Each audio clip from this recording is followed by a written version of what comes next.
mustn't be afraid to dream a little bigger, darling.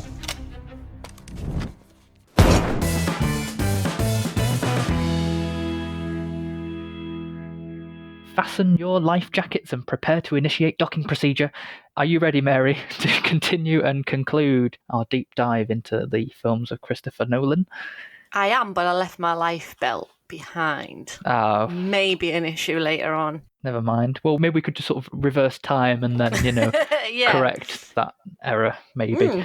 I'll bang on some bookshelves and someone can remind me. That's right, yes.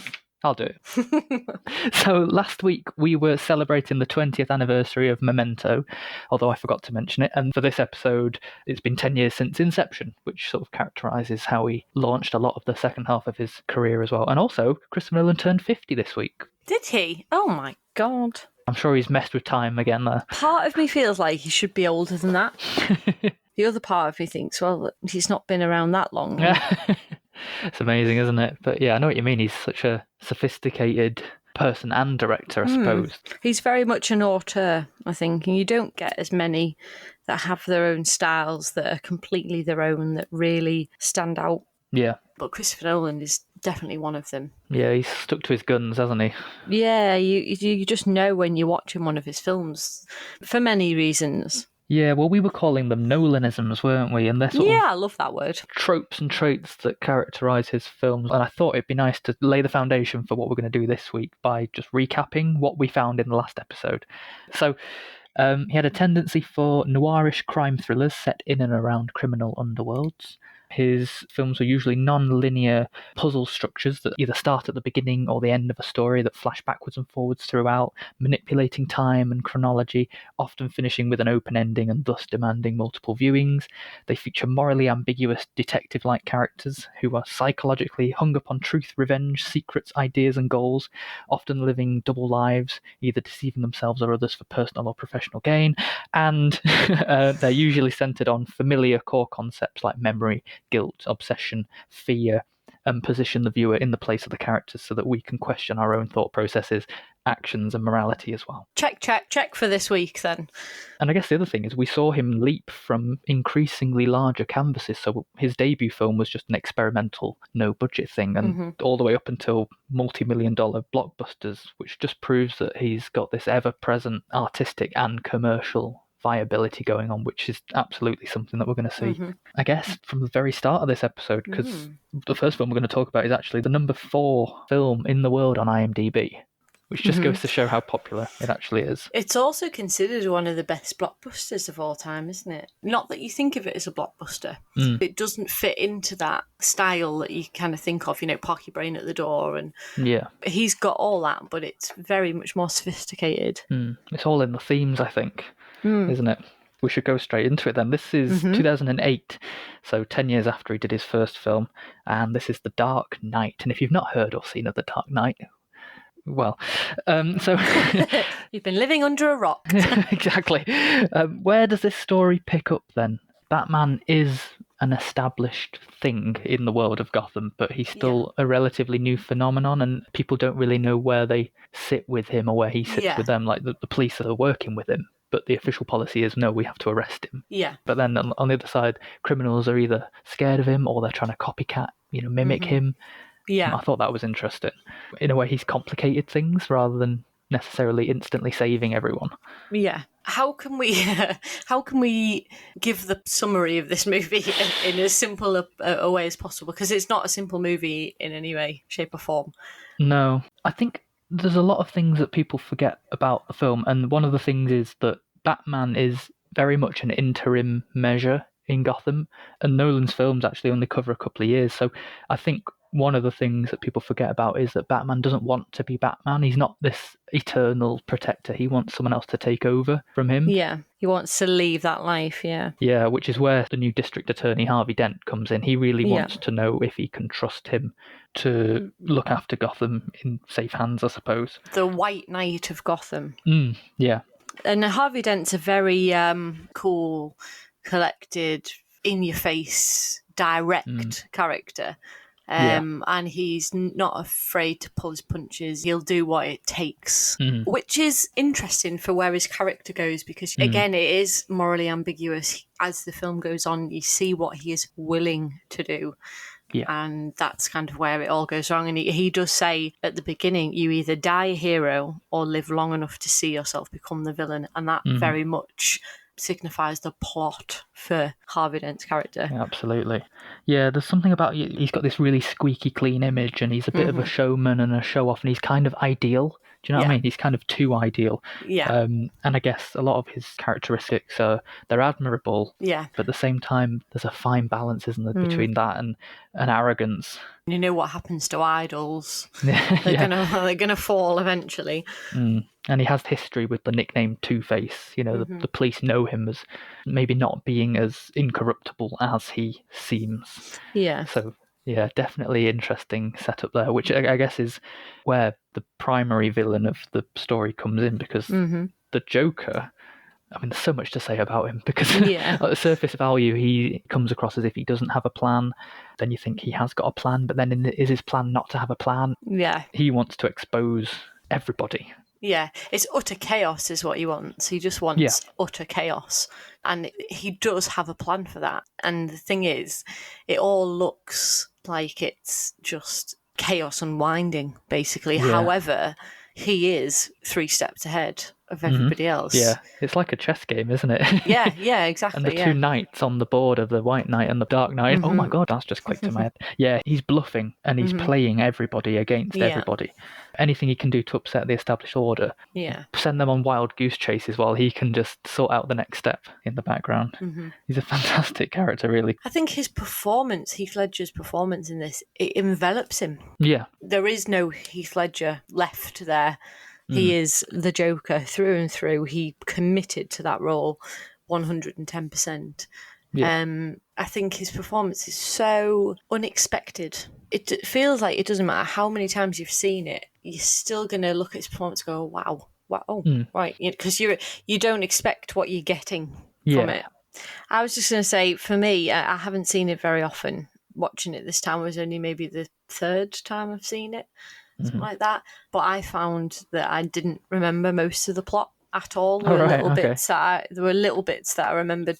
But I had a big problem with this one. As good a film as it is, there is too much plot. There's too much of it, like, stuffed in there. Too much information, too much talking. There was, obviously, when we get onto The Dark Knight Rises, we'll talk about that and why I preferred that one. But I can't deny that The Dark Knight is a spectacular movie, because it is, but there's just too much packed in for me. It's very fast-paced as well. Yeah. Like, it really doesn't let up, but which is good, because it contributes to that sense of panic that Gotham inevitably goes through. Yeah. And it's not necessarily an easy watch as well. There's a lot to unpack. About 2 hours 40 minutes, I think, the film, but it feels like longer, because there's so much story in there to get through. It felt like a longer movie than it was. I don't necessarily think that's a good thing. Most people obviously didn't have a problem with that, but I found it too much for me. Yeah.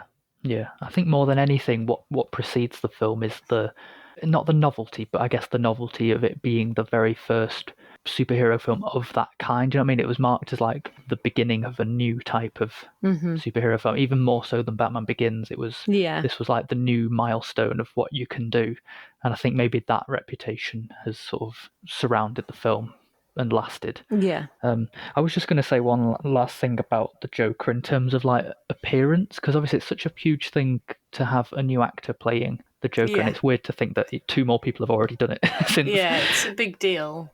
Yeah, I like that in the beginning we're teased with the appearance of him. I mean, we must have seen promotional pictures of him before the film came out anyway, but Nolan knows that we were desperate to see what he looks like, and he sort of really leaves us hanging. Even throughout most of the first half of the film, you don't get to spend that much time looking at him. That early scene with the clown masks, it's kind of like, I'm not showing you yet, but it's his face might look like this. Yeah, it's true. Yeah. Oh, so good. The opening scene's brilliant. He started doing a lot of set pieces. Yeah, definitely. And we're about to see lots and lots more. Yeah, definitely. But yeah, I think the Joker really does define that. I don't think it would be the same film if he wasn't in it. Oh no, it's such a performance. It's risen above the film. Mm-hmm. It's something else, and I agree with that to the point of Jack Nicholson's Joker as well. They've transcended the film that they're in. Yeah. And that's a hard thing to do. And there's not many films that do it, really. And Yeah. in a way, I would potentially say that Joaquin Phoenix's role kind of did the same for his film. Yeah. There's something about that character, it's isn't that there? character, isn't it? Yeah. There's so much you can do with it. It's got no boundaries, really. And with this one, they ran with that because the more we think we learn about the Joker, the less we understand him. And I think that's terrifying for a viewer to think that you should be getting to know this person as you spend more time, but you kind of don't. And it's so good. In this one, obviously, the inevitable choice that needs to be made, does Batman save his potential future life, or does he save Gotham's chance at redemption? And which does he go for? Does he choose the selfish one, or does he not? And again, this is the Joker very much already taken that out of his hands. Yeah. And that sets you up for where the movie's going to end, really. The choice of having a life outside of Batman is gone, but he doesn't want to be Batman either. So he just he retreats from everything, from the world. Yeah, taking a lot of blame for things that weren't his. Yeah, and takes the fall for what inevitably happens to Harvey Dent, the fall of the idol.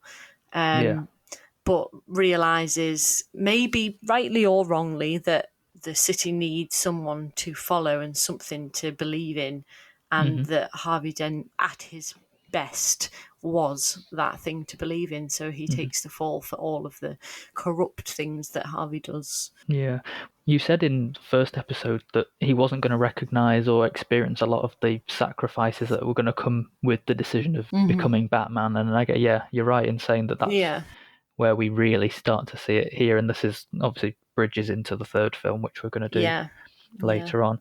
But it goes to show really that although you could argue this film's more comic booky than Batman Begins, Nolan was still subverting our expectations of the genre as he went and making it his own. I think I think it's fair to say there's sections of each of them that feel more like they've walked out of the comic book. But I mean, it is really good. I mean, it's like you said, you can't deny that it's a fantastic film. I mean, all of his films are brilliant, so we have to say something about it. Well, that's the thing with him. There isn't anything bad there, really. No. There's only things that are less good. That's his curse in a way, isn't it? Yeah. So much quality that... Yeah, it's hard to live up to. Yeah. It is really hard to live up to. And that must be a lot of pressure. He also starts to jump a lot between different genres, so he stops doing some of the same genres that he'd done before. Experiments. Yeah, I suppose so. And I guess that's a good segue. I guess so, to Inception. I was just thinking in my head, what genre is Inception? Oh, God. And I guess it's kind of like a sci-fi kind sci-fi crime, I would say. Yeah, crime element is still present. That seems to always be there, doesn't it? Yeah. But so this 2010, and I've got to say that he absolutely exploded onto the scene here. He defined a new decade of filmmaking.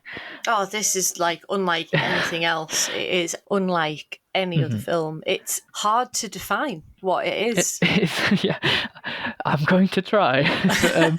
I think one thing to say about this is that even people who don't understand it still consider this their wow film. People still refer to Inception, I don't like swearing on the podcast, but the word mindfuck comes to mind. Like, people hadn't really seen things like this before, but this is holding the number 13 spot on IMDb, so again, just goes to show the popularity. You're going to have to bear with me here, because like Memento, you have to do some exposition in order to actually say anything meaningful about this. Yeah. But I'm going to try and be concise. So this is sort of a return to concept filmmaking. This one is a film about dreams and the subconscious, but cleverly embedded within a heist movie. I've written it down here, it was a heist movie. And there's a very short line in the film that does explain what this idea is, what this idea of Inception is and where the dream thing comes in. Somebody says the military devised dream sharing so that soldiers could train to kill without actually having consequence. And what it basically is, you design a map or an environment or a dreamscape, I suppose. You sedate a subject, hook them up to this machine, and they populate this world with their subconscious. So, well, the tagline of the film is "The mind is the scene of the crime," or something like that. Yeah. So the story, basically, Leonardo DiCaprio plays Cobb. He works as an extractor. So his job is to infiltrate people's subconsciouses. I assume this is illegal. Yes. To steal information or secrets. Basically, he's a criminal hired for corporate espionage. A criminal who doesn't feel much like a criminal, I would say. No, well, it's reluctant because he's fled the USA because the government believe he was involved in the death of his wife, which I won't go too much into, but it's meant that he's had to leave his 2 young children behind. Which is a huge thing for him Yeah, throughout. yeah, and he's not even said goodbye to them. He's just had to literally up and leave. So, therefore, when one of Cobb's former targets, a man called Saito, who's a very powerful businessman played by Ken Watanabe, hires him on the promise that all the charges will be fixed and he can have a secure passage home, Cobb is going to put everything on the line for this last job. A very big job. His last chance to go home, last chance to be reunited with his kids. But, big but, this isn't an ordinary job. He's not being hired to steal information, but to implant ideas and information, which is Inception, so extraction, Inception. Specifically to make the son of a rival corporation, played by Cillian Murphy, again, he plays Robert Fisher, and they've got to try and make him decide to break up his father's empire. But there's complications. On the one hand, it's just really technically demanding. There's lots of detail about why the dream world has to be so convincing. Most of them don't believe it's possible because they have to do a dream within a dream within a dream. So this is 3 layers. Yeah. They don't think this is going to be possible. There's a lot of skepticism. Yeah. Ups the stakes, doesn't it? Yeah, the example that they give as to why they'd have to go so deep is because if I was to plant an idea in your head, your subconscious knows that I've given you that idea. So they're having to fake true inspiration is the way they word it. You say, is it possible? Cobb seems quite confident. I mean, he's quite determined to get home anyway, but it seems that he has done it before with his now dead wife, ... Which leads to the second complication, really, because his entire personal life and past trauma undercuts the entire plot. He would design the dream world himself because he's an expert, but he can't because his subconscious is plagued, this is scary stuff, by these sort of terrifying projections of his wife, played by Marion Cotillard. Very good in this. She's brilliant in this. So scary. She's frightening. And she's like a ghost. Basically, she's a ghost. She appears and disappears and causes Cobb's subconscious to sort of glitch and attack itself. So it's not a great situation. But it's good for him in a way that because this job's so complicated, he needs to hire a crack team to pull off Inception, the dream within a dream within a dream. Which is a good way for me to introduce who's in the cast, really. And everyone sort of has a role. So already established, we know that Fisher is the mark, he's the target. Cobb is the extractor, and Saito is what they call the tourist, because he's the employer. He'll be in the dreams, but just watching that everything happens. Yeah. And then Arthur is played by Joseph Gordon-Levitt, who's already Cobb's partner, but he's the point man, so he's like the manager and the researcher for the mission. Yeah. Ariadne, played by Ellen Page, is recruited as the architect, so the designer of the dreamscapes. She's very good in this as well. I was quite impressed. I don't always like Ellen Page and her performances, but I thought she was extremely good in this. She brings the humanity to it, almost the normal person's perspective of what they are doing. Yeah, she's kind of non-fantastical. In her role, which makes her quite relatable, like you say, despite her being a whiz kid. Yeah. But she's a graduate of architecture. I think that's the story behind it. She's sort of been headhunted by Cobb's father, surprise, Michael Caine, who's a professor in Paris, I think. Then there's Yusuf, who's played by Dilip Rao, who's the chemist. He's the one that customizes and supplies the sedatives required to go that deep into a dream state. And then I've left him till last. I mean, I'm not just gushing because it's him, but Tom Hardy plays Eames, who's the forger. He's sort of an identity thief. I really love Tom Hardy in this, and I don't like Tom Hardy very much, as you well know. And it's a clear point of contention between us. But I do love him in this. I think he's really good. He's got this really smart aleck, kind of witty character with great lines. He does have some really good lines in this. Also, quite a lot that I think people forget about, because there's parts in the film where it's going so fast and you're in so many dreams, you can't figure out who's where, and people are wearing ski masks at one point and stuff like that. But the things that he does in this film, he's a researcher of people because he has to impersonate them convincingly enough in someone's dream to make them think they're real. So he studies the mannerisms and the physicalities. He's a pickpocket. And then later on, he's like the special ops combat weapons explosive expert. He's on snow skis. He's the definition of a smooth criminal as well. Like you say, he's got the charming, flirtatious banter, one-liners. And I've just written down here, he proves if he chose to take it, what a great James Bond he would actually make. They're all qualities that Bond has.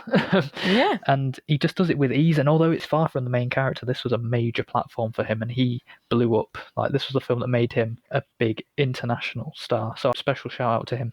And we're going to be seeing him later as well, in a couple of films. A couple of times, along with Marion Cotillard, Joseph Gordon-Levitt, Cillian Murphy, Michael Caine. All of them are going to appear in the next film. Yeah, he's very much a person who almost has his own theatre troupe. Not always, not all of them come back. I'd love to see him work with Leonardo DiCaprio again, because I think Leonardo DiCaprio is very good in this. Yeah, he's okay. So as a team, we watch them plan the heist, and that's really satisfying. There's not many scenes I'm going to draw attention to, but there is a montage where how complicated the plan is emphasised and how many layers within layers them and us as viewers have to consider. So even things like, where and when are we going to intercept the target? What needs to be done to implant the ideas, and how do they get back out of it all? And Nolan plays on this idea of falling in a dream, which we can relate to. Again, that idea of, you fall off a curb or something. So although we're told what they're going to do, we're not actually told how they're going to do it. And the heist starts at the 1 hour mark. Bear in mind, this is a 2.5 hour film. Yeah. So we spend a lot of it on edge, and there's complications, not least because Cobb's subconscious is threatening to ruin it all. And they have to improvise and change tactics. In terms of style, what does Nolan do in terms of helping us or not helping us navigate what's going on? Well, on the one hand, yes, he does help us. We kind of get an induction to what the whole dream thing is about when Cobb is inducting Ariadne. We're told bits of information like that, time moves slower in a dream, so he might show us the hands of someone's watch slowing down as we go into a dream or speeding back up as we come out, so that's nice visual clues.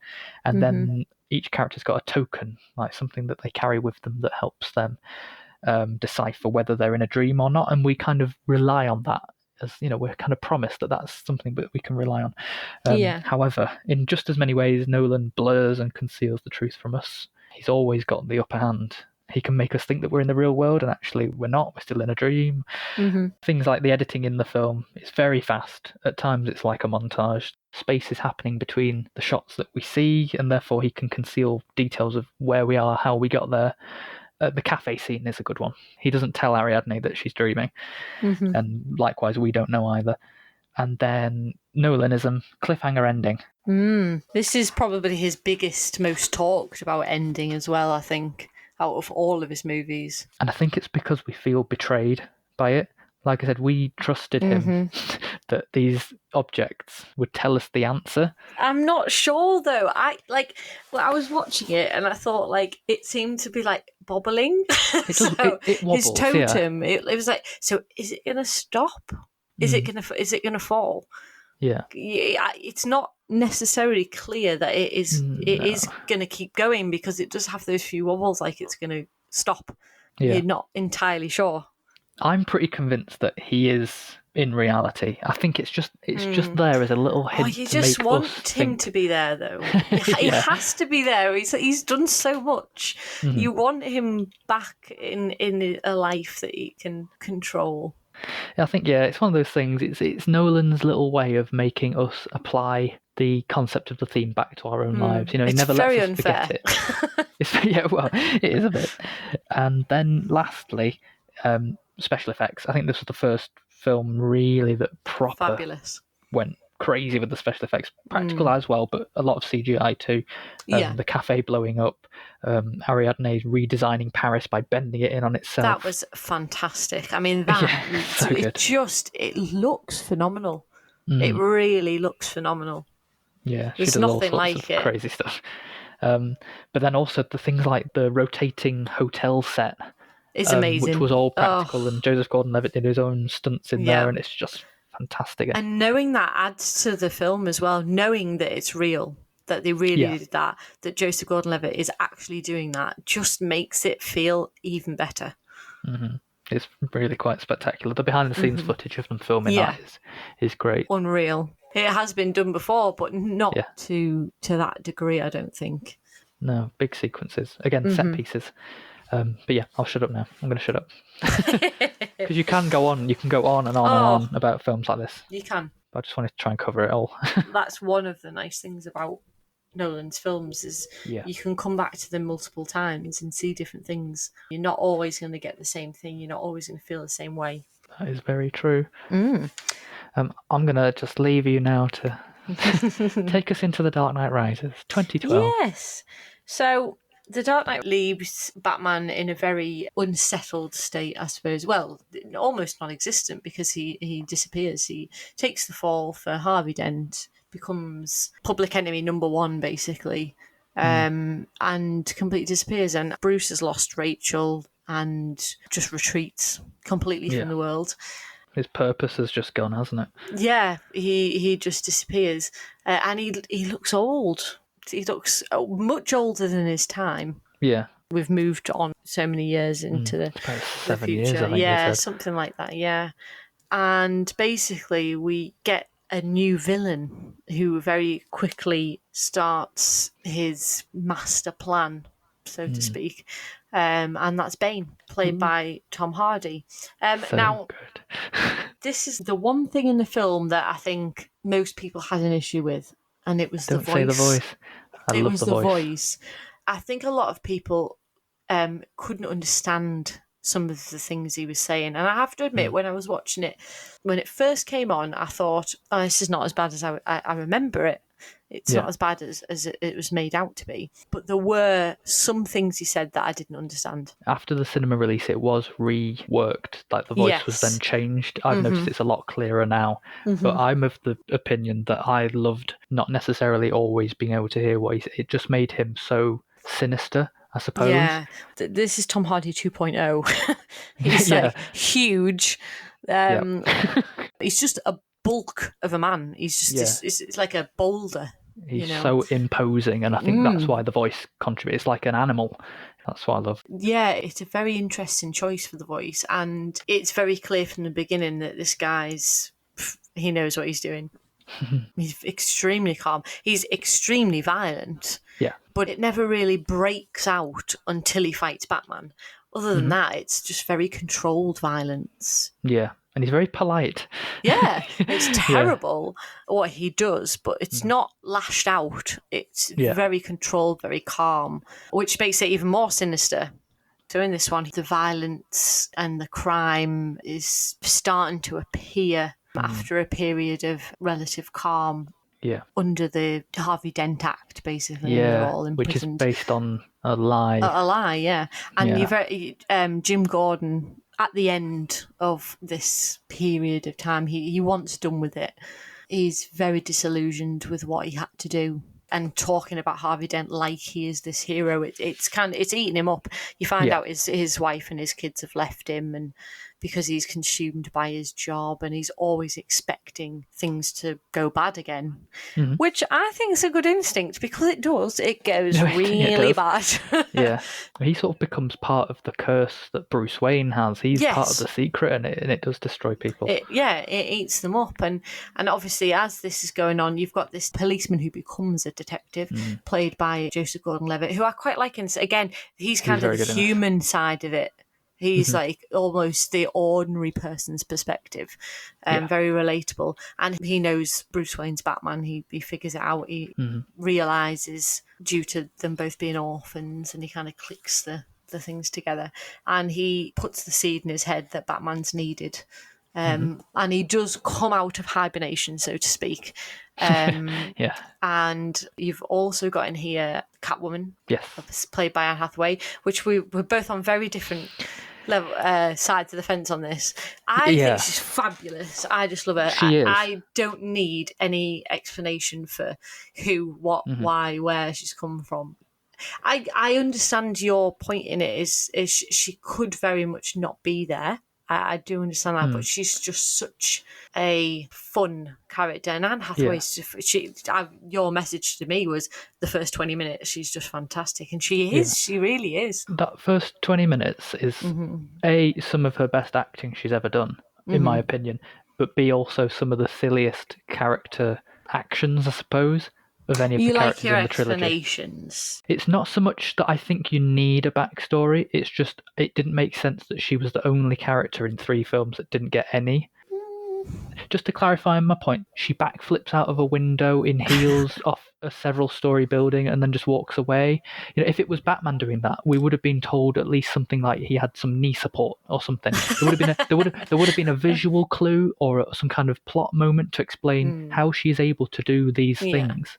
Later, she takes down a whole room of criminals. Later, she jumps out of a building and lands feet first on a window cleaning ledge. Like, just give us some explanation or some hint as to how she's doing it. Otherwise, we won't believe she's a real person. Whereas everyone else we believe is real. I don't mind suspending belief here. I don't mind. I don't mind. It's just I think it was a bit inconsistent that every other character we believed, but hers was doing magic stuff. Well, I'm quite happy suspending belief. I quite like her, and I think she brings on the big first climax of the movie in the fact that she leads Batman to Bane, and it does end up being a trap. And what's so amazing about this, watching this, that Batman can't win. Yeah. You get this really strange feeling like, oh my God, this is not going to go well. Right, yeah. Because it doesn't happen with superheroes. The superhero wins. Yeah. And you're watching this and you're going, oh my God, he can't win this. And it really shows how far Batman's got to travel to win this one. It's about going back to the reason he became Batman in the first place. It's not about how hard you can throw a punch or how resilient your body is. It's the spirit and the belief in it, which sounds corny. I do believe it in the film that he has to overcome fear again. Yeah, well, he gets put into this prison that you can't get out of. It's basically a hole in the ground. And his body is broken, but that's not the issue. It's the mind. That's the thing that he's got to build back up as well. It's both. It is. Yes, he can get his body fitter, which was the one point I had in the movie. Is my one problem is that he has broken his back, and in a matter of weeks is at peak physical health. Well, it's at least 5 months because the bomb was timed for 5 months. Yes, I know. I just don't You text me saying a couple of days is back fine. It's like, okay. It feels like that in the movie. It feels like it's a short period. Time. Yeah.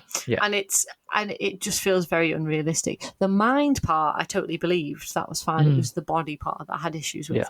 I think it's one of the best ways that the trilogy came full circle. Yeah. I mean, Nolan obviously knew that this was a self-contained trilogy. Yeah. And quite often you get loose ends and things like that, but he was very much just linking back exactly to how we started, which I really liked. And the prison and the parallels to the well that he falls down as a child. I love that. Yeah. That's one of the things I think I love about The Dark Knight Rises above the others. And it's the same with a lot of last movies in series. I love the rounding out of everything, the finishing of everything off. I've always found that really satisfying, and that's why a lot of the last movies in a series usually rate very highly with me, because if they've done it well, I like that. I'm often the opposite, but I can't deny with this one that it is a very fitting end. Yeah. You can't deny that this is a really exciting and thrilling and fitting end. So we should say, obviously, the big kind of second half of this is there's a fusion reactor that is built. Obviously, it would be sustainable energy. Of course. It's also never explained how it works. Yeah, but... no, it's not. But it's able to be weaponized and become a nuclear weapon, which is obviously what happens. And it's taken away from its reactor, basically, which means it's corroding and it will blow up anyway. It will destroy Gotham. And Gotham kind of falls apart. The prison's opened up again, just like the first one, and all of the prisoners are let loose, and the Scarecrow comes back again. He just appears. He's persistent. He's just always there. So he's running trials, killing people. Anybody really that is in a rich position or was in a high position in privileged life. They say they're giving Gotham back to the people. Basically, you wreak havoc on the people who have made you poor, and they do. And it's kind of all fallen apart, really. All the policemen have been trapped underground. So it's gone to hell, basically. And all the while, Batman's stuck in this hole, trying to rebuild himself and get back and be able to help. And I have to mention one thing I think is really fantastic in this movie is Marion Cotillard. She comes back and she appears again as, what's her name? Is it Marion Tate? Miranda Tate. Miranda Tate. That's the one. I think she's really good in this because I can't decide. I don't see it coming. She's just got a sweetness about her, I think. The character itself, the way she plays it. You just don't see it. She seems like someone, because she's so concerned with this fusion reactor and using it for good. You just don't think that she could possibly be the one that's masterminding all this, and it's not even Bane. She is the master villain. I was completely blown away when I saw it at the cinema because I just thought I just didn't see it coming. Bane was such an imposing character in the movie that you don't even consider the fact that he's not the main villain. He's just the henchman, isn't he? Yeah, it was so well done, I think, that point. I'll give you that. I think, probably no one saw that coming. If I just make a reference to something like Harry Potter and the Cursed Child, for example, where the big twist is, oh, well, it's the son/daughter of X previous villain, and you're just saying, no, it's not. Piss off. Stop it. Voldemort didn't have a daughter. Part of the conception of the character for me was a bit like, really? Could it not have just been someone else?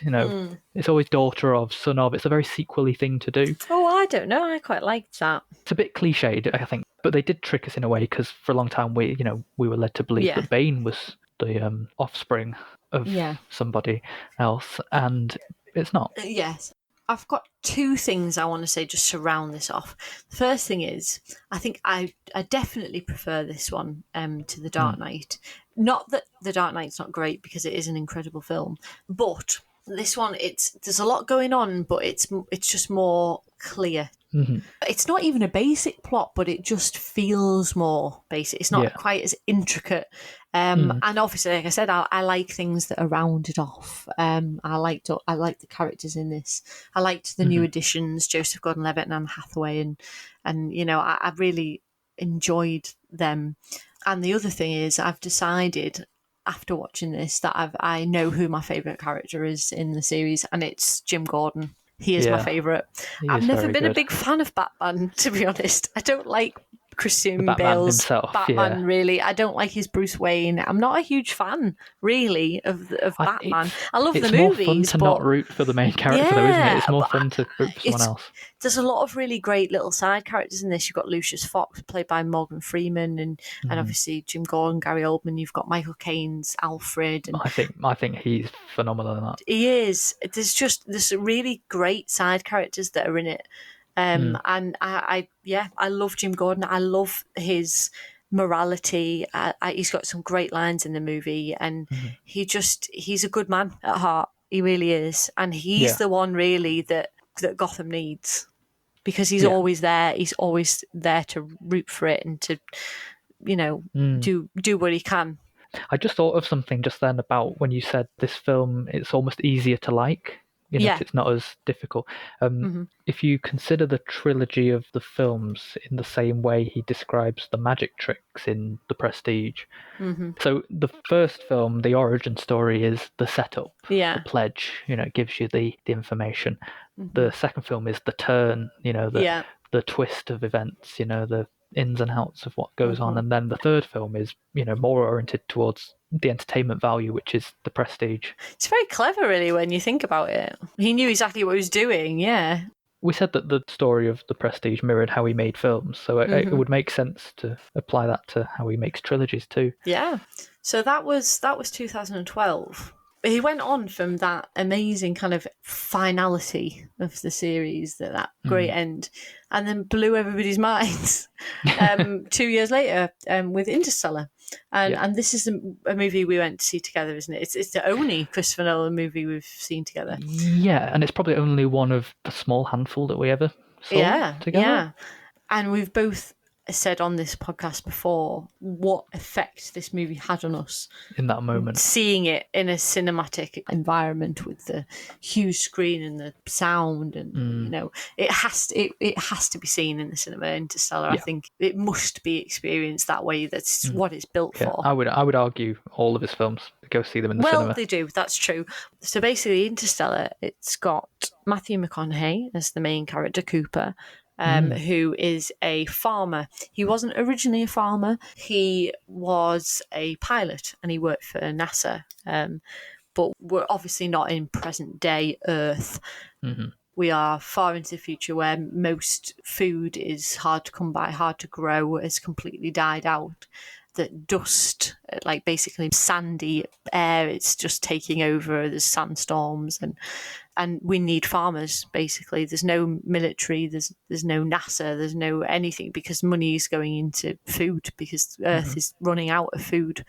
And due to a weird phenomenon in his daughter's bedroom, dust is falling in weird ways, books are falling off the bookshelves, but in what seems to be to Murph, the daughter, it's patterns, and she's looking into Morse code. She's an extremely smart child, I just have to say. Because I would not look at books falling off and think, oh, it's binary. It's binary. Or it's Morse code. Or, that would not be what I thought. I would think, I've got a fucking ghost in here. This is a problem. Well, she did in a way, didn't she? Yeah, she's extremely clever. And this leads them to finding these coordinates that lead them to this compound, and it turns out NASA are still running secretly below ground, trying to solve the problem of getting people off Earth. Earth is not a sustainable place for humanity anymore, and to survive we must look further afield. And they found a black hole with a number of planets that could be sustainable, and there was what was called the Lazarus mission, which sent off these 12 astronauts into space to look at these new planets to see if any of them were suitable for habitation for humanity. And that was 10 years ago, and some of them they're not hearing back from anymore, and a few of them, I think it's about three that they've had reports back. And Cooper is the only pilot left. These other scientists involved, they've never flown before, they've never been to space, they've never done any of that practically.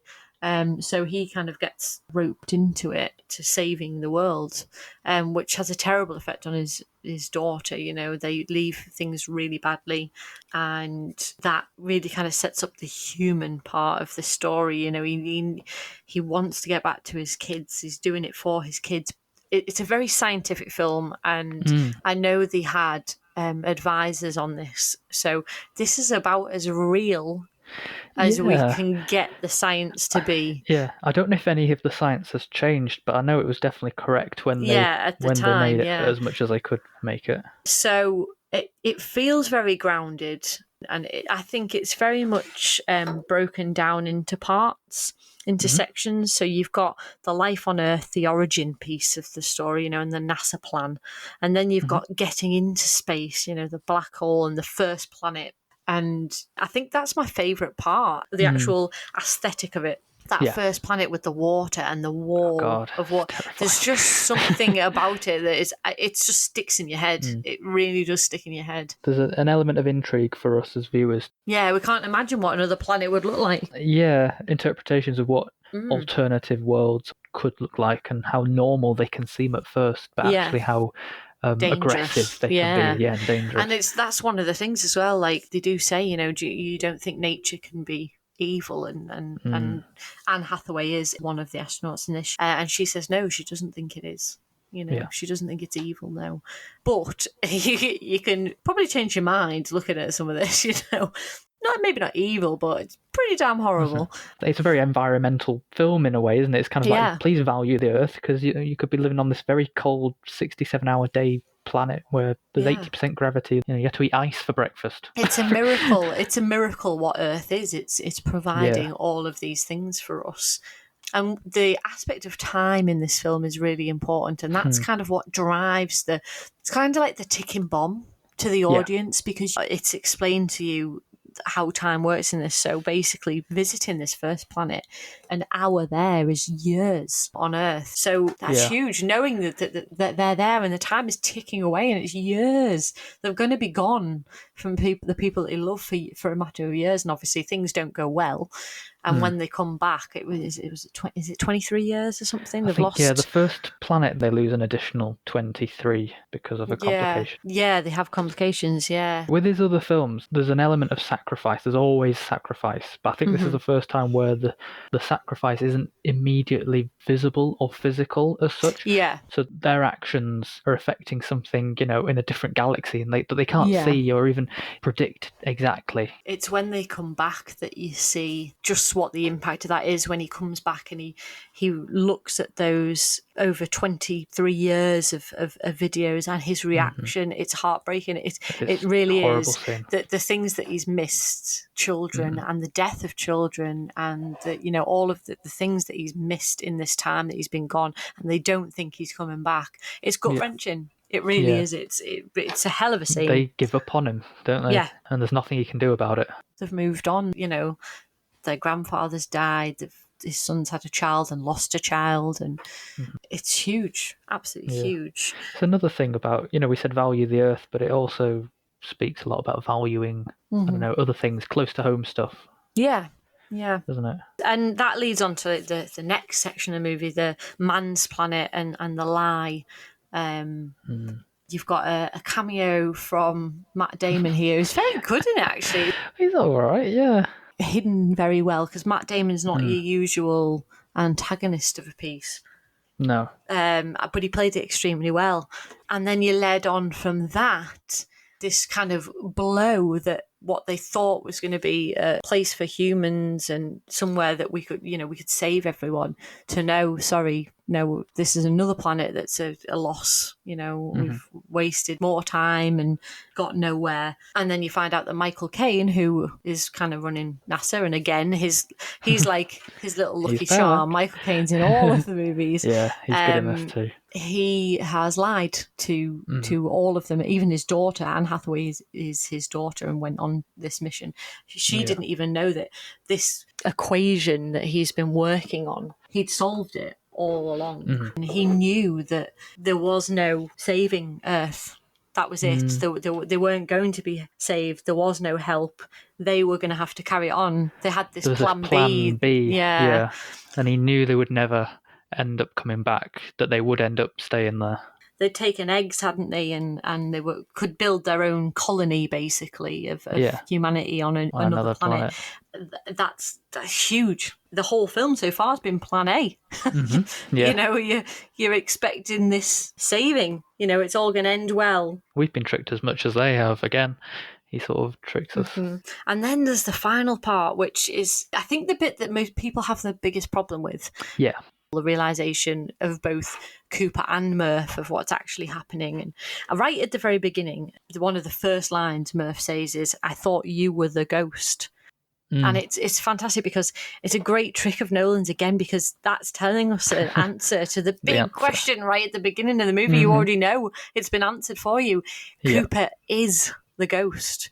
He is transferring the information the only way he can in this strange kind of... It's like a fifth dimension, isn't it? Or something it's a fifth ridiculous. dimension, but they've made it look like a three-dimensional place for him. So it's a series of bookshelves that look into Murph's room, all different times of her life. And he transfers the information to her. And then you get Murph as an adult, played by Jessica Chastain, who is, again, she's very good in this as well. And she realises that all the time her dad hadn't given up on her. He's there. He was the one giving her the information. Yeah. And she is able to save the world, basically. Mm-hmm. And the other thing that really stands out for me in this movie is the music. Yeah. It's a huge... So good. It's a key element of the movie, very questioning, like the audience, and it feels full of questions and almost otherworldly. Well, it's a soundtrack that's not really like any other, and I think what's unique about it is that it's not a melody as such. Mm-hmm. It seems like it's patterns and repetitions and waves and walls of sound, and it's this galactic synthesized organ sound. Yeah. And I think in a way it's more implying time, gravity, space than it is implying the story and the emotions. I don't feel like it's a soundtrack you would listen to just at home. For fun. Yeah. It works with the film. It's not really one that I would say, oh, well, I'm going to go and listen to Interstellar. Yeah. I imagine if you had a big whiteboard at home and you were doing an equation, you would put it on. Yeah. That kind of music. Bit of inspiration. That's a good word. I think overall, for me, the movie, I mean, I remember when we finished watching it, we were kind of like blown away and speechless for a good 15 minutes. Yeah. I don't know why, though. It does blow you away, the impact of it, I think. It was the cinema experience, and I think watching it at home, I can't emphasise more, go and see his films in the cinema because you won't get the same... No, it doesn't work on the same level. Not a worse or a bad one, but you won't get the same. You have to see it. You have to see Interstellar because there's so many groundbreaking things in it. The visuals are incredible. Just the idea itself, it's another one of those concepts. His concepts for movies are just immense. It is a must-see. Yeah, Interstellar's the number 31 on the list of IMDb's top 250. Yeah. I like dropping things like that in. Yeah, I mean, You've probably noticed. It just shows the quality, though. His movies do hit home with people. People do get a response, and that leads us on very nicely to you, Matt. Yeah, I mean, it's weird, really, because Dunkirk, it feels so long ago. Also, it doesn't feel like his other movies either, I don't think. Yeah. Obviously, because he'd never done a war film before. Yeah. The other genres, there's kind of links between them, I guess. Like you said, there's always a crime aspect or some kind of discovery or detective aspect to it. This one, no, completely different. His first war film, his first historical film, based on real events. All other things have been based on, remakes, like Insomnia, the remake of another film. Everything else was adapted from novels, comics, or an original script. So in this one, there's no cross-dimensional metaphysical worlds, no superheroes, nothing like that. That's not to say that there aren't a few signature Nolan stylistic traits in there. Yeah. Rather than talking story, it's more premise, I think. You're dropped straight into the action. In the immediate aftermath of an explosion on a French street, there's intimidating propaganda posters falling from the sky that say, "We surround you." And over the course of this first scene, titles appear and basically tell us that the British and French armies are being forced back to the sea. This is 1940, by the way, during World War II. And the soldiers are all trapped at Dunkirk beach. They're cornered and they're waiting for a miracle. That's the wording that's used on the title. They need someone to come and save them. And it's like, and I guess it's the same with a lot of war films, you never get a war film that covers beginning to end. You don't get the full 6 years in a film. You always get like a slice of time. Yeah. So this feels like, even though it's an hour and a half film, it's its own extended sequence, I guess. Yeah. Well, it's over a day, isn't it? It's just one day you're getting. Is it the one day or is it a few days? I'll explain. Let's have a look. So speaking of time, so Dunkirk technically takes place between the 26th of May and the 4th of June, 1940. Okay. But Nolan blends and condenses 3 timelines and perspectives together. Right. So I haven't rewatched this one, can you tell? No, not at all. So On the one hand, you get 1 week of time on the beaches, on the ground, which primarily follows Tommy, played by Finn Whitehead, who's a young soldier. He's been separated from his group, and he repeatedly is trying to get himself onto a rescue ship. He's one of 400,000 soldiers that are stranded there waiting to be evacuated. And Navy Commander Bolton, played by Kenneth Branagh, his responsibility is to make sure as many of them get saved as possible, but they are being attacked constantly from above. Then you've got 1 day of time, which is Mark Rylance's character. He's Mr. Dawson. He's a sailor. His son and a local boy called George set off from Dorset coast after the Navy has requisitioned an entire fleet of civilian vessels to assist in the evacuation. Their story is basically as they travel across the channel, they rescue a shell-shocked soldier from a wrecked ship en route. Cillian Murphy's back, who warns them, if you go back, you will die. And then you've got 1 hour of time in the sky above the English Channel. There are 3 Spitfire pilots. One of them's Farrier, played by Tom Hardy. So when they're all picked off one by one, he's the only one left. He's got a broken fuel gauge. He can't determine how long he can remain in the air for. Ultimately, he has to make a choice whether he takes down that last enemy plane, knowing that he'll either die or be captured in the process. So 3 different timelines happening in one. So they intercut all the way through, and the time gaps between them are getting shorter and shorter and shorter until the 3 intersect. Tommy climbs onto Mr. Dawson's boat while Farrier shoots down the last plane above them, preventing the oil that seeped into the water, setting on fire, basically. So they save one another, and I think this sets up one of the biggest themes in the film, because it's not your conventional war film that's oriented around conflict and fighting. That's not the focus. In fact, you don't even see an enemy troop at all. Instead, there's a very different battle going on, and that's this struggle for survival. And you get that sense mostly with the soldiers on the beach, because they're sitting ducks, essentially. Nowhere to go. Can't go backwards because the soldiers are there, and you can't go into the sea because you can't swim. You'll drown. Yeah, they're almost waiting for the enemy to just pick them off from the air. They get described as like fish in a barrel. And when there is an attack, all they can do is get back up and just wait longer. And Kenneth Branagh's character can only stand by and watch. Like, there's nothing more he can do until the boats come in. So, dire situation. The story doesn't wait for convenient times for the attacks. I think this is really important. Nolan tells us as it was. It's always sudden and unpredictable and changes every character's direction, I suppose. In a moment's notice, someone's got to make a decision. Do I save myself or do I save someone else? But how do I save someone else if I don't save myself first? So there's always this element of, every man for themselves, but at the same time, it's a collective effort of we've all got to survive. Yeah. The bit that sticks with me, because I don't remember a lot about the movie, but one of the things that really sits with me is when he gets on that boat and it looks like he's getting away, and then it sinks, and they're all stuck in there. They all drown. They can't get out. They're stuck in the boat. And it just happened that he's not in the room. He came out of it and was able to get off. But it's harrowing. It sticks with you because it did happen. And you know while you're watching it that those things happened. It's horrendous, some of it, to contemplate. It's not a story you can write, is it? Like, you can't make this up. Well, you can, but it's not the same. The fact that it's history has a big point in it. And the other thing that really stuck out to me in this movie is the music.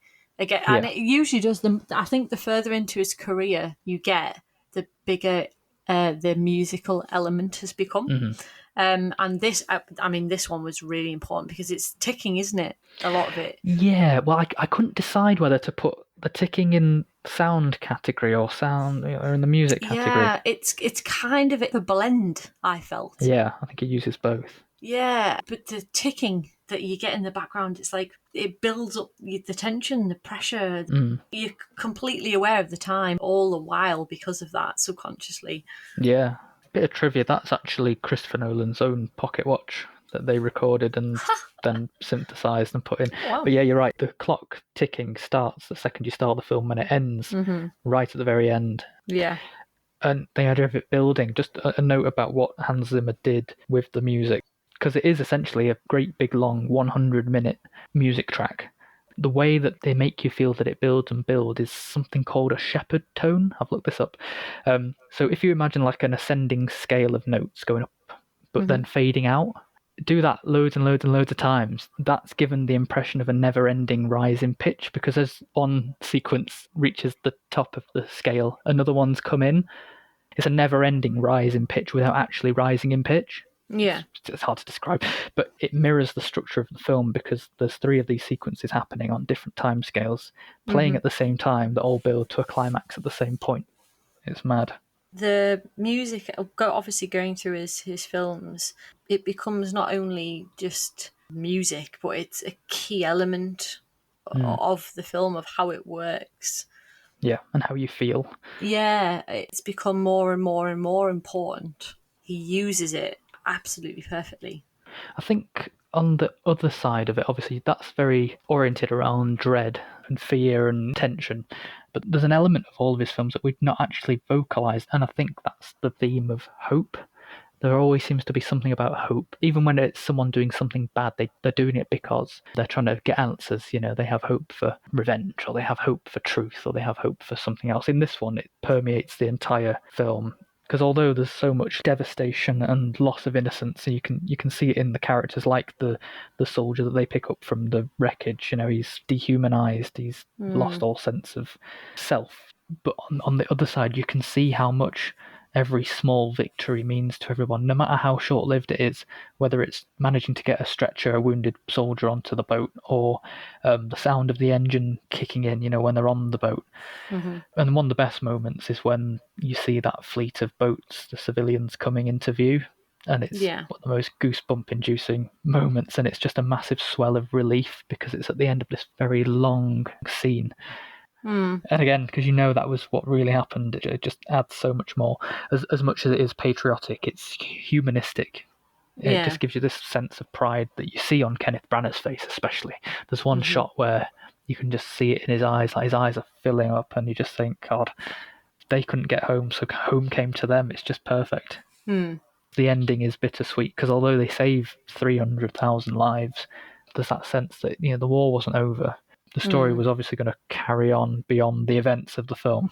Yeah, it was right at the beginning. It felt like this huge victory, but really, it was 1940. There was 5 years of the war left. This was a tiny part of this huge event. Yeah, well, it's interesting you say that. It is a victory, but it's a victory on the back of a massive, what they describe as a colossal disaster. Yeah. It makes it feel great, but really, this was terrible. It's a very odd mixture at the end, because you're so relieved, and the characters are so relieved, but when they actually get home, they're just numbed. Obviously, Harry Styles had a small role in this. When someone says to him, well done, he just says, all we did was survive. Yeah. There's that element of, you know, what was it all for? Yeah, they're not done yet. Yeah. And you get that with the characters that have been left behind. So Kenneth Branagh decides he's going to stay and help the French evacuate too. And Tom Hardy's character, obviously after the thousands of lives he saved because of the sacrifice he made, he runs out of fuel. He's forced to just sort of glide and land on the beach, and he's captured almost instantly. Yeah. Some of the technical aspects in this film are just off the scale. I mean, basic note, not even really a technical aspect. They filmed on location at Dunkirk beach. Christopher Nolan found a button from an English soldier's uniform in the sand when he was there. They used real Spitfires. Some of the boats that were there, they, you know, came back, and they were in the exact same place they were when it happened, however many years ago it was now. Even when Tom Hardy's character's plane lands, that was the first time a plane had landed on Dunkirk beach since 1940. There's so many elements of history that were woven in. He had that integrity when he was making the story. It was about real people. Cinematography-wise, I mean, they had IMAX cameras in Spitfire cockpits, and it's phenomenal. The shots along and over the beaches, in the sky, above the sea, above the clouds. That final shot of the plane gliding down, just phenomenal. Underwater sequences you mentioned, being trapped under the water, the rooms are tilted 90 degrees and filling up sideways, all practical. You know, you've got water below you, sometimes you had fire above you as well. You really get that feeling, like with his other films, you're put in the position of the characters, not so much psychologically here, but physically. And you care about the people in the film because you're immersed in their reality. You understand the danger of the environments that they're in. And then sound. It's the most visceral sound experience I've ever had in the cinema. I was sweating, I was clenching my fists. It was a proper white knuckle ride. You really feel like you're there. You feel every impact. The bit that gets me every time is the planes that come nosediving out of the clouds and down towards them on the beach. And just when you think that the sound has gotten to its most intense, it doesn't. It carries on, and there's no sound like it. Ugh. Yeah, it won both sound Oscars that year, which absolutely deserved. Should have won for music. Should have won for all sorts. There's so much to say. It's incredible. It's one of my favourite films. Wow. There's so much to say that no matter how much time you give to it, you're never going to be able to do some of these things justice, but that's the quality of his work. Just means you all have to go and watch them. Yeah, absolutely. Go and watch all the movies. I did a little calculation as like a final thought, because in my head I thought, as far back as Memento, he wasn't really in the whole Oscar territory. Nope, he was. He was nominated for 2. Batman Begins nominated for 1, Prestige 2, Dark Knight 8, Inception 8, Dark Knight Rises no, but nominated for a BAFTA. Interstellar nominated for 5, Dunkirk another 8. In total, 34 nominations. It's won 10. Wow. 7 out of his 10 films are in the IMDb top 250. 6 of those 7 are in the top 75. Wow. I saw a quote from just somebody on the internet.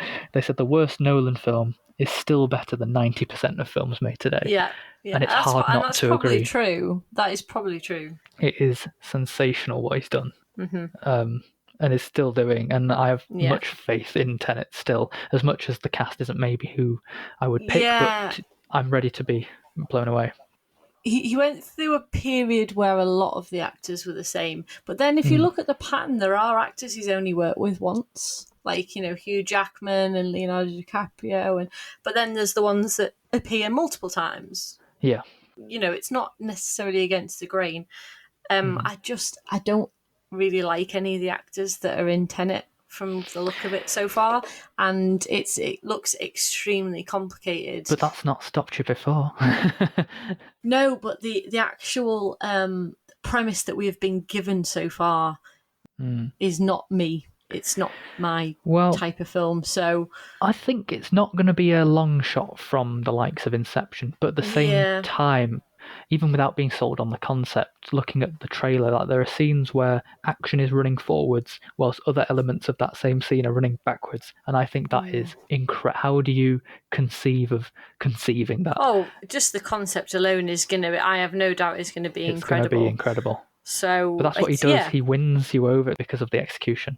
And I think this will be the same. Yeah, if it ever comes out. Well, 26th of August at the moment, it's come back. Yeah. After disappearing, it's now back. Yes, we shall see. What happens. And that's it. That's Nolan. That is Nolan for now. We're going to end it here with just a little brief kind of bit on the news, really. We haven't had a lot again. It's a lot of it's rumours at the moment. Movies have moved again or been indefinitely moved to next year. Pretty much most of them, by the looks of it.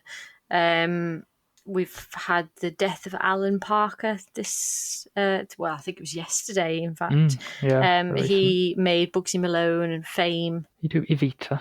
Yeah, it's British. A lot of British films or smaller movies, but quite a lot that everybody knows about. So, so he's died, and also Olivia de Havilland, who I think I might be wrong, but I think is the last of the Golden Age actors that was still alive. Yeah. She was 104. Which is incredible. She was hanging on. She really was. I'm going to be the last one.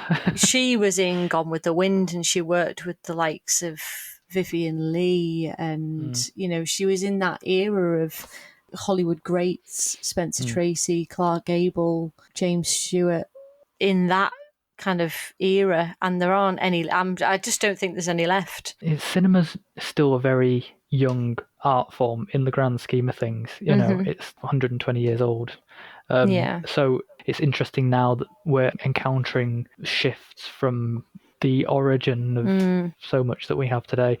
So it is very much a new era of cinema. Yeah, that's I think she was the last of an era. So it's quite sad in a way. Yeah. That it's now gone. There's nobody left to ask. Yeah. You know what I mean? Yeah. It's sad and it is fascinating at the same time. I would recommend going and watching some of her movies. The Snake Pit is extremely good. She won an Oscar for that, and The Heiress, which she won for as well. We'll finish off with our recommendations. So what's your recommendation this week? Well, a bit like when I recommended Clue for the Back to the Future episodes, I've been an accidental genius in this one. I'll explain why. I've picked the film Enemy. It came out in 2013. It's by Denis Villeneuve, who did Prisoners, which I also recommended very recently. Another Christopher Nolan type he's climbing the ranks. Yeah, he's like the next. He's like second place in terms of the type of films. Yeah, so he did Prisoners, Arrival, Sicario, Blade Runner 2049, and he's doing the Dune remake. He's very popular at the moment.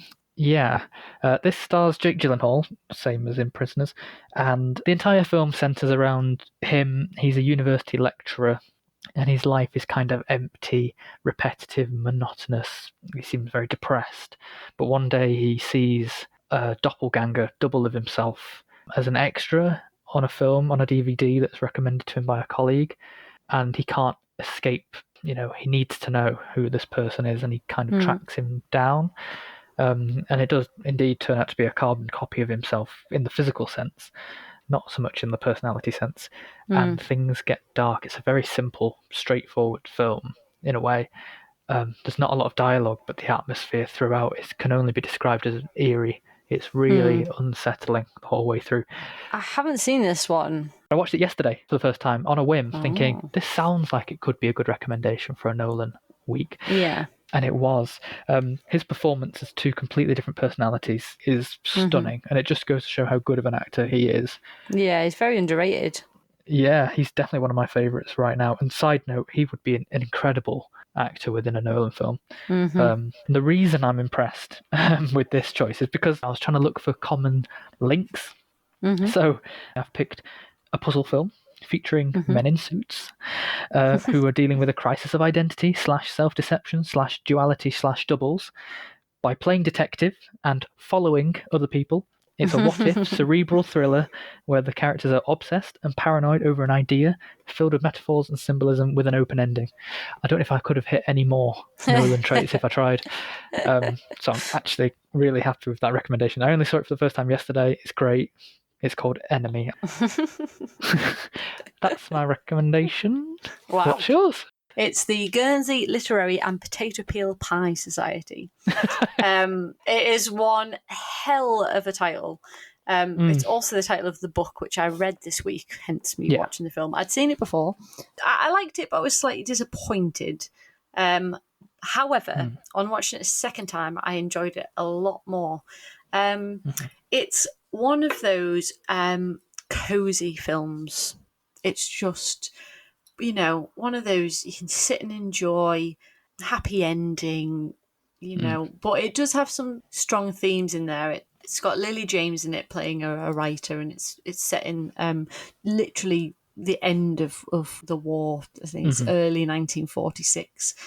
So London's still in a state, and things it's still trying to get back to a normal place. And she is going to be writing an article about reading and its effects. And she receives a letter just coincidentally by a man on Guernsey, one of the Channel Islands. Yeah. And he had a book that used to belong to her. And it's amazing to think whose hands your book is going to fall into.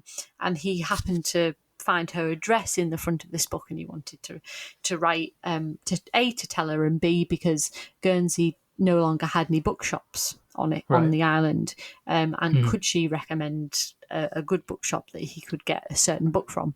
And that all leads to this relationship and learning about the Guernsey Literary Potato Peel Pie Society, which was set up during the occupation on Guernsey. I was just going to say, because when I was in Guernsey, we went to one of the underground hospitals, And I thought in my Yeah. head, I'm sure it was an occupied territory, and it was. Yes, it was. The Germans landed in, I think it was 1940, and occupied the island the entire 5 years of the war. There was very little food. It was really, really hard for the occupants. Yeah. But it's an island, it's isolated. They had all of their radios taken away from them. They knew nothing about the world for 5 years. Yeah. So it's really strange. So you're learning all of these things about the occupation and what went on there, and how this society is made up of the villagers, and all lovely little characters. You've got an old man there, and an elderly lady who's in the group, and young feisty woman who's really kind of the point of the story. She's only seen in flashback, but she's kind of the heart of it all. And she's played by Jessica Brown Findlay, who was in Downton Abbey, Right. and I really like her. She's fabulous. I've liked her in all the things I've seen her in. And there's this kooky woman who makes her own gin, and it's filled with all these little lovely side characters. Yeah. And it's lovely. It is lovely. It's a cozy Sunday afternoon movie. Strong themes in it, in parts, but also a really nice storyline to it as well. So yeah, definitely a recommendation for me. That sounds good. I'm intrigued by that. And that's it. So episode 28 will be our next one, and we're, can you believe it or not, celebrating 20 years of the original X-Men trilogy. So little 6-year-old Matt is pissing his pants with excitement. We're going to bring back the quiz. We're going to bring back some top 10 lists, some other interactivity. Yes. That's X-Men 2, X-Men The Last Stand, and yeah, have a bit of fun with that one. Okay, so where can you find us, Matt? Well, you can find us at cinechat.co.uk/podcast, or on social media, Facebook, Twitter, YouTube, Instagram. Just search CineChat Podcast. Or you can email us at podcast@cinechat.co.uk. Woohoo! Yeah. Tune in next time. X-Men. It's bye from me. And it's bye from me.